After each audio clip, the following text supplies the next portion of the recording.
Баршаңызға қайырлы күн болсын. Сіздермен Фариза. Бүгін сіздерге ерекше, әдемі, дәмді болып шығатын жасалу жолы басқаша панкектердің рецебін ұсынғым келеді. Ендеше менімен бірге видеоны соңына дейін көріңіздер. Ең алдымен жұмыртқамыздың сары уызын, ақ уызын бөліп аламыз. 2 ыдысқа. Бөленген ақ уызымыздың үстіне шым-шым тұз салып араластырамыз. Араластырғаннан кейін кішкене көбіктене бастайды. Енді осы кезде үстіне аз-аздан қантымызды сала отырып, толықтай араластырамыз. Әппақ бізде көбік пайда болады. Бір шетке алып қоямыз. Сары уызды да жақсылап араластырамыз. Бұның үстіне ванилия қант ұнтағын салсаңыздар да болады. Егер болмай жатса, міндетті емес. Осылай араластырып аламыз. Енді осының үстіне сұйық май құямыз, жақсылап тағы бір араластырамыз. Және сүт құямыз.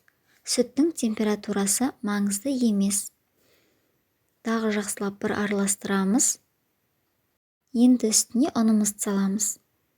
Ұнды барлығын бірден салмаймыз, аз-аздан салып, бөліп араластырып аламыз. Бізде қатты қою болып кетпеу керек. Енді осы араластырып болғаннан кейін осының үстіне ас содасын саламыз, болмаса қопсытқыш салсаңыз да болады. Осының үстіне дайындаған ақ уызымыздың жартысын салып, бір араластырып аламыз миксермен. Енді қалған жарты бөлігін салып, қолмен, осылай қасықпен, болмаса күрекшемен жоғарыдан төмен қарай араластырып аламыз. Мінекей бізде дайын болды. Қатты қою да емес, сұйық та емес, осындай орташа болып шығады.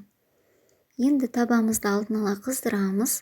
Қызып тұрған табаға май ешнәрсе құймаймыз. Тек бір қасық қана құйып, бір тегістеп шығамыз. Көбіктер пайда бола бастайды, яғни тесіктер.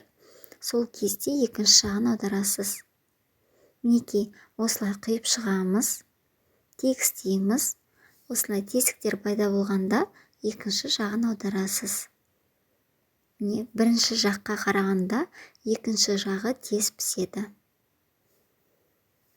Оттың астын қатты қоймаймыз, күйіп кетуі мүмкін, орташа ғана ұстайсыз. Мінекей менде дайын болды, өте әдемі болып шығады.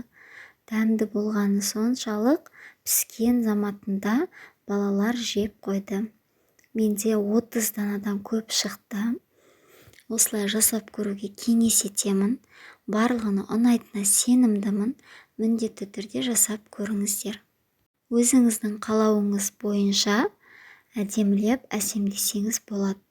Кез келген жеміс-жидектермен, шоколадпен, вареньемен, қойытылған сүт, яғни сгущенкамен осылай әсемдеп ұсынсаңыз болады. Міндетті түрде менің каналыма тіркеліп, қоңыраушаны басып қоюды ұмытпаңыз. Жаңадан шығып жатқан видеоларды жіберіп алмас үшін. Ас болсын, сіздермен болған Фариза. Сау болыңыздар.